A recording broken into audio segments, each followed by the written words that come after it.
All right, this is going to be like a tutorial video on how to make a simple glass terrarium, vivarium type of thing. You can put plants in it, you can put bugs in it, or any other use you might have for a small glass box that maybe you can't find. The reason I make these is because I really couldn't find exactly what I was looking for in an enclosure. So I'm already kind of like in the middle of this. I got a decent way through it before I decided to make the video. So I've already cut the glass and I'm in the middle of sanding it right now. Just a quick, if you cut the glass yourself, or if you get it cut at a glass cutting place, you can probably just tell them, if you tell them I want to make an aquarium and I want the dimensions to be this big, they will probably know how to make a cut list themselves. But if you just buy a piece of glass and you plan on cutting it yourself, which is easy to do, I encourage you to do it. A glass cutter is like $5. You just need a glass cutter and a ruler, basically. Or I should say a square, like a framing square. If you cut it yourself, make sure you factor in the thickness of the glass into your measurements. For example, this box is 15 inches long. And so the side pieces clamp on to the bottom piece. They don't rest on the bottom, on top of the bottom plate. They are attached to the sides of it. So if the bottom plate of this aquarium, or this enclosure or whatever, if I made it 15 inches long and then I clamped them two side pieces onto it, it would be, 15 and 3/16, 15 inches and 15 and 3/16 inches long. So then if I had cut my, front piece just to 15 inches, all of a sudden my front piece doesn't fit now. So make sure, so this bottom piece is 14 and 13/16 inches long. That way when I attach those two side pieces, the entire thing measures out to 15 inches. So just keep that in mind. So yeah, cutting glass is easy. After I cut it, I sand it. Again, it's a lot easier than you think. I just kind of dribble some water on the glass and get a block sander.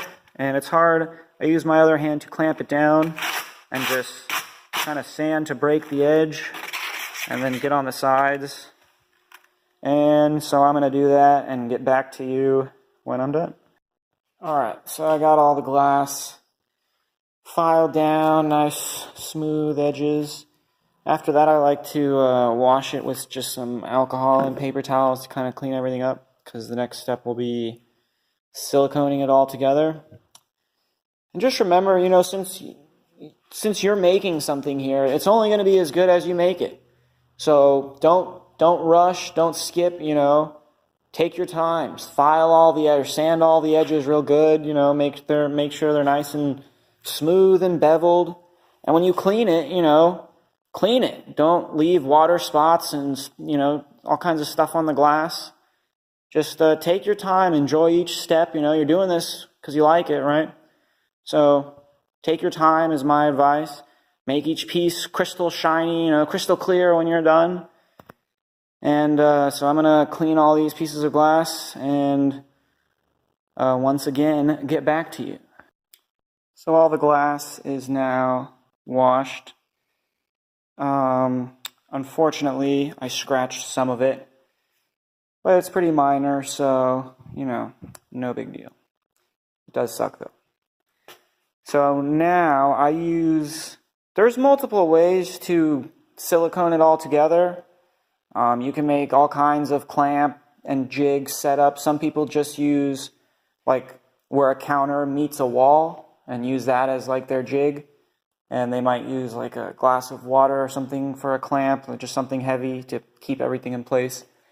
But usually with that method, you can only do one side at a time, or not one side, but one joint at a time, and that takes a long time. It takes a week to make one enclosure. So I like to do it all in one shebang. So I've just made a couple blocks just with some 2x4 scrap I have laying around, screwed together and then clamped to a table. And what I do is I run the bead of silicone down here, put it in here, put the side or the bottom piece in like so. You know, when there's silicone, it stays. Then I go do the same thing. Then I put, you know, the other bead of silicone. I'm really worried this is going to fall. Then I put the other bead of silicone. You see what I'm trying to convey. And if you don't, well, I guess you're out of luck. But anyways, that's how I do it. So I'm going to do that. You'll see, again, it'll probably make a lot more sense in, 15 minutes for me and about a second for you. But here we go. All right, this is what I was talking about. You can see these L-shaped pieces are kind of acting as clamps. I have them clamped to the table, and then they're kind of squeezing this together. And then this side piece comes down, and then this bottom piece butts into it. So this bottom piece is sitting between these two side pieces. It's not, the side pieces are not sitting on top. That's what I was saying earlier. So if I was to get a tape measure, I can't find my tape measure. I've been using this square, which is super annoying, but it works. If I line my thingy up, you could see it measures to exactly 15 inches. I don't know if you can see it. It's right at 15 inches, which is what I want.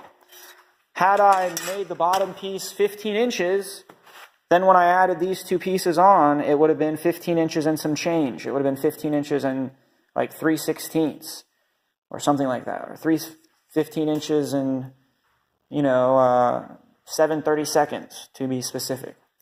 But it's not, because I factored all that in. So that's why you do that. Now I'm going to run a bead. For this part, I like to run a bead along this thing, this rim, and then set the what is going to be the side down on top of it. Then I'll put some tape on it, and then let it set up. I'll let this whole, I'll let it set up with everything but one side on it for maybe an hour. Then I'll take it out of this jig, flip it over, and put the other side on, and then I'll start on a new one. I usually like to make at least two to five in a sitting, just because, really, it's because my shop is kind of like a long walk from my house. So if I'm out here, I want to get a lot done. So I'm going to do that, and I'll show you what I'm talking about shortly. All right, I went home, ate some lunch. It's been about an hour. I'm back. I took it out of the jig. I am now going to, you can see it's starting to look like something here, starting to look like an enclosure. Now I'm going to take the silicone and run a bead down all these inside joints here, and then just take my finger and just whoosh, so it kind of smooths it out, makes it look nice. This is where most of the strength of the joints comes in this style of an enclosure. Again, for the big aquariums, like I said, there would be silicone in between these, but this is just a little terrarium. So this is how I do it. It holds water, works good. And then after that, I will put I'll put another bead of silicone, put the final side on, tape that up, then flip it over, do the same thing, run on the inside, up under here, and it will be done. Tomorrow it will be dry. I usually wait 2 days. And I will also go ahead and do what I just showed you on this one. So I'll show you the almost completed enclosure in just a moment. So here we are with two completed enclosures. They're just drying now. I got them on their side. Usually they'll be standing up, obviously.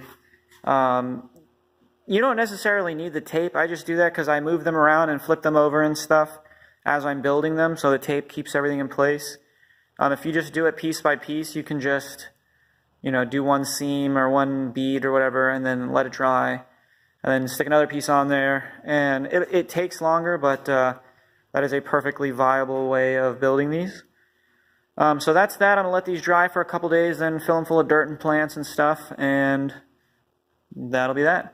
But I will show you how to make the lid. The lid's really simple. I'm not really even going to show you how to make it. And I'll just show you later on some completed ones what it looks like. But I just have this, I think it's 1/4 inch or 1/2 inch aluminum angle here. And I cut it to 1/4, like this was just a piece of fall off, so it's not the right length. But I would cut it to about 1/4 inch shorter than the enclosure. 1/4 inch shorter than the enclosure, so that, like, this would be the front. So you could slide the lid in there. And then when I glue it on there, I put the lid on it, then put this piece on and glue it, and then that acts as a jig, and it lines everything up perfectly. So I will show you what completed enclosure with the lid and everything looks like. So yeah. So these are four completed enclosures that are already planted and everything. They all have ants in these ones. That last one doesn't have a lid. That was the first one I made, and I never put a lid on it. It just has a piece of glass just kind of like sitting there. But the rest of these have lids. Since these have ants, I don't really have to worry too much about ventilation. They generally like still air, and the plants in there provide oxygen. They provide CO2, and I open it every day, give it a little, breath. But it would be pretty easy just to drill some holes, drill whatever I need to allow me easier access into here. But for now, like I said, I just have those pieces of aluminum kind of glued on, and so when I need to take the lid off, it just slides right out. These are kind of purple. Here, let me switch. It has a grow light on them right now. That's way too bright. Anyways, you can see. So that's what they look like. That one's foggy. And that is how I make an enclosure. Hope this helped. And see y'all later.